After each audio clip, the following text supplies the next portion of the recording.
राजस्थान की सर्द रात थी। दिसंबर का महीना, हवा में ठंडक और सन्नाटा दोनों थे। घड़ी ने रात के 10:30 बजाए थे। दूर दूर तक फैले झाड़ झंकाड़ और बीच से निकलता एक कच्चा रास्ता, जिस पर धीरे धीरे चलता जा रहा था एक पुराना टाटा 1210 ट्रक। ट्रक के बोनट पर मिट्टी की मोटी परत चढ़ी थी। उसके पीछे बड़े अक्षरों में लिखा था, मां का आशीर्वाद। ड्राइवर था रघु, उम्र करीब 30 साल, मध्यम कद, गेहुआ रंग, आंखों में थकान और चेहरे पर जिम्मेदारियों का बोझ। गले में लाल गमछा, हाथ में पुरानी घड़ी और होठों पर आधी बुझी बीड़ी। रघु कई सालों से इस रूट पर सामान ढोता था, बांसवाड़ा से झुंझुनू तक। पर आज का रास्ता कुछ अजीब लग रहा था।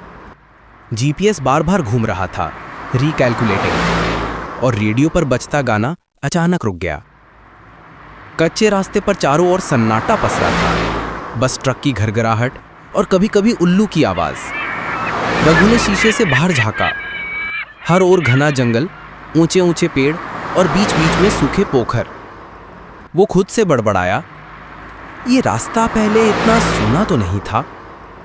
उसे याद आया कि आज सुबह चाय वाले ने कहा था कि भैया, बागा जंगल के रास्ते मत जाना, वहां रात में कुछ दिखता है। रघु ने हंसकर बात टाल दी थी, पर अब उसके अंदर कहीं एक अजीब बेचैनी थी। ट्रक के हेडलाइट की रोशनी में कुछ हलचल दिखी। रघु ने ब्रेक लगाया। सामने एक छोटा लड़का, उम्र करीब 10 साल, सफेद कुर्ते पाजामे में, नंगे पैर, कंधे पर छोटी सी टोकरी लिए खड़ा था। रघु ने हॉर्न बजाया। लड़का हिला भी नहीं। धीरे धीरे वो ट्रक से उतरकर आगे बढ़ा। अरे ओ छोटू, रात में जंगल में क्या कर रहा है? लड़के ने उसकी तरफ देखा। आंखों में एक अजीब चमक थी। वो बोला, भैया आगे मत जाना। रघु ने हंसते हुए कहा, क्यों रे, रास्ता बंद है क्या?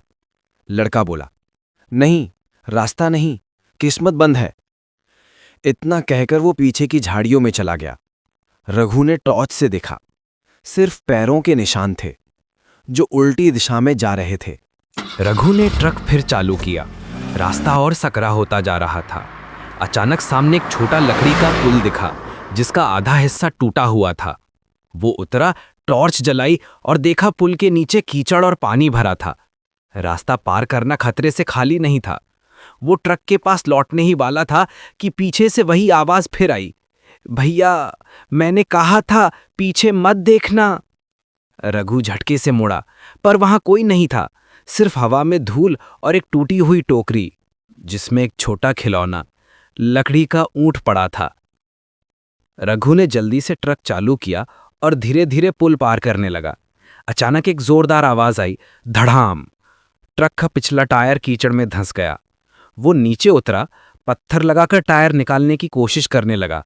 तभी उसने देखा, ट्रक के शीशे में पीछे किसी की परछाई दिख रही थी। वो धीरे धीरे पलटा, पर पीछे सिर्फ धुंध थी। फिर वही आवाज, भैया अब बहुत देर हो गई। और तभी ट्रक का इंजन अपने आप बंद हो गया। हेडलाइट बुझ गई। चारों तरफ घना अंधेरा छा गया। अगली सुबह गांव वाले जंगल के किनारे पहुंचे। रास्ते के अंत में वही ट्रक खड़ा था, इंजन चालू, हेडलाइट जल रही, दरवाजा खुला, पर अंदर कोई नहीं था। सीट पर सिर्फ एक लाल गमछा पड़ा था।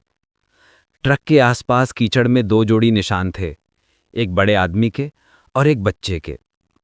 बच्चे के निशान आगे बढ़ते बढ़ते अचानक खत्म हो जाते हैं। गांव के एक बुजुर्ग ने बोला, सालों पहले उसी जंगल में एक बच्चा खो गया था। वो लकड़ी बेचने जाता था, पर कभी लौटा नहीं। अब वो हर रात किसी को रास्ता दिखाने आता है, ताकि कोई और उसकी तरह न भटके। और तब से उस रास्ते को लोग कहते हैं, जहां न कोई शुरुआत दिखती है, न कोई मंजिल, बस जंगल, सन्नाटा और किसी की परछाई।